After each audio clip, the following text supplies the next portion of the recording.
TDP అని YCP అనొచ్చు. అందులో అది ఎవరు ఏ ఇన్సిడెంట్లో ఎక్కడ ఎవరు ముందు ఎవరు వెనక ఈ బ్యాలెన్స్ షీట్లోకి నేను వెళ్ళడం లేదు. అది తరం కూడా కాదు మనది. బ్యాలెన్స్ షీట్లోకి వెళ్తే ఎవరు ముందు చేసినా వెనక చేసినా తప్పే కదా. ఎవరు ప్రొవోక్ చేసినా ఎవరు రియాక్ట్ అయినా తప్పే. సో అల్టిమేట్గా లాలెస్ స్టేట్గా ఆంధ్రప్రదేశ్ పోకూడదు. అందులో చంద్రబాబు నాయుడుకున్న ప్రత్యేకమైన గుర్తింపే గవర్నెన్స్. మీకు సంక్షేమము చంద్రబాబు నాయుడు సూపర్ 6 అన్న సంక్షేమం గురించి ఎంత మాట్లాడినా సంక్షేమం గురించి చంద్రబాబు నాయుడుతో ఎవరు ఐడెంటిఫై కారు. చంద్రబాబు నాయుడుతో ఐడెంటిఫై అయ్యేదే development, governance, rule of law, land order maintain చేస్తాడు, అడ్మినిస్ట్రేషన్ పైన గట్టి పట్టుంటుంది అనేది చంద్రబాబు నాయుడుకున్న యునీక్ సెల్లింగ్ ప్రపోజిషన్, యూఎస్పీ. అందువల్ల చంద్రబాబు నాయుడు ప్రభుత్వంలో ప్రజలు ఆశించేది ఏంటంటే 4 సంక్షేమ పథకాలు అమలు కాకపోయినా అది ప్రజలకు తెలుస్తుంది. ఇవి ఆయన బ్రాండ్ ఆఫ్ పాలిటిక్సే కాదు. రాజశేఖర్ రెడ్డి ఆ తర్వాత జగన్మోహన్ రెడ్డి ఇచ్చిన సవాల్కి ఆయన రెస్పాండ్ అవుతూ ఆయన కూడా వెల్ఫేర్ పాలిటిక్స్ మొదలు పెట్టాల్సి వచ్చింది. మనందరికీ తెలిసిన ఉచిత విద్యుత్తు పైన చేసిన వ్యాఖ్యలు ఉమ్మడి రాష్ట్రంలో. కానీ governance, development, law and order విషయంలో మాత్రం జగన్తో పోల్చినప్పుడు చంద్రబాబు నాయుడికే మార్కులు వేస్తారు. ఏమైనా నాన్ పొలిటికల్ న్యూట్రల్ ఓటర్ కూడా, ఒక ఏ రాజకీయ పార్టీలతో సంబంధం లేని ఓటర్ కూడా లా అండ్ ఆర్డర్, అడ్మినిస్ట్రేషన్ పైన పట్టు విషయంలో చంద్రబాబు నాయుడుకే ఓటేస్తారు. సో అలాంటి ప్రభుత్వం ఉంది కనుక మరింత బాధ్యత ఉంటుంది. ఈ పొలిటికల్ రైవల్రీ ఇలాగే పోతే ఒక దశకత్తే ఇది అటానమస్ క్యారెక్టర్ అవుతుంది. ఈవెన్ అధికారంలో ఉన్న ప్రభుత్వాలపై కూడా కంట్రోల్ ఉండదు. మీకు ఇక పార్టీ, సొసైటీ అని ఎందుకంటారంటే సమాజంలో ఇది ఒక అటానమస్ క్యారెక్టర్. ఈ వైలెన్స్ కనుక సంతరించుకుంటే నో గవర్నమెంట్ కంట్రోల్. ఎప్పుడు కూడా గుర్తుపెట్టుకోవాలి వర్మ గారు, మనము పోలీసులతోనే లా అండ్ ఆర్డర్ కంట్రోల్ చేస్తామనుకున్న పొరపాటు. ఎంతమంది ఉంటారు పోలీసులు? మీకు ఎన్ని లక్షల మంది ఉంటారా, కోట్ల మంది ఉంటారా? ఆర్మీతోనే మీకు నార్త్ ఈస్ట్లో కంట్రోల్ అవుతుందా?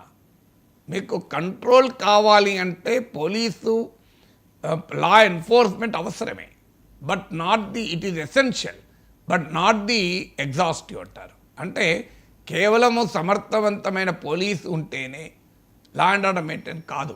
ఎందుకు కాదు అంటే ప్రతి మనిషికి ఒక పోలీసుని అయితే పెట్టలేం కదా.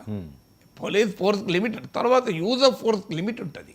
ఇప్పుడు ఉదాహరణకు 1000 మంది అటు 1000 మంది ఇటు కర్రలు గిర్రలు పట్టుకొని రాడ్లు పట్టుకొని వస్తారు. పోలీసు ఏం చేయాలి? పోలీసు కాల్పులు జరపాలన్నా? జరిపితే 100 మంది చనిపోతారు. What can police do? ఎందుకంటే ఇది వెరీ క్రిటికల్ సిచ్యువేషన్. నేను సర్దార్ పటేల్ నేషనల్ పోలీస్ అకాడమీలో ఐపీఎస్ అధికారులకు దాదాపు 15 ఏళ్ళు క్లాసులు చెప్పాను. సో నా సబ్జెక్ట్ పైన. సో అందువల్ల అనుభవంతో చెప్తున్నా, policing alone can control law and order అనుకుంటే పొరపాటు. పోలీసింగ్ ఒకటే కాదు, పాలిటిక్స్ కంట్రోల్ చేయాలి, లా అండ్ ఆర్డర్ను సొసైటీ కంట్రోల్ చేయాలి, పబ్లిక్ డిస్కోర్స్ కంట్రోల్ చేయాలి, సివిల్ సొసైటీ కంట్రోల్, అన్ని యాక్టర్స్ అందులో పాత్ర పోషించాలి. మీరు సమాజాన్ని రాజకీయంగా ఒక యుద్ధ శిబిరాలుగా మార్చి, ఎవరు మార్చారని డిబేట్లో కూడా వెళ్ళడం లేదు. ఎందుకంటే ఎవరు మార్చారని ఇంకొకరికి కోపం వస్తుంది. కానీ రాజకీయాల్ని యుద్ధ శిబిరంగా మార్చితే పోలీస్ కంట్రోల్ చేయగలుగుతుందా? ప్రాక్టికల్గా సాధ్యమా? సో అందువల్ల మనకు ఎప్పుడైనా గుర్తుంచుకోవాల్సింది, ఒక తత్వవేత్త అంటాడు, మోహరించిన సైన్యాలనైనా ఎదిరించగలం కానీ ముహూర్తం ఆసన్నమైన ఆలోచనలను ఎవరు ఆపలేరంటారు. ఆలోచన మాత్రమే ఈ వైలెన్స్ ఆలోచన ఏంటి? ఒక హెల్తీ పాలిటిక్స్, ఒక ఆర్గ్యుమెంటేటివ్ పాలిటిక్స్, ఒక కాంపిటేటివ్ పాలిటిక్స్.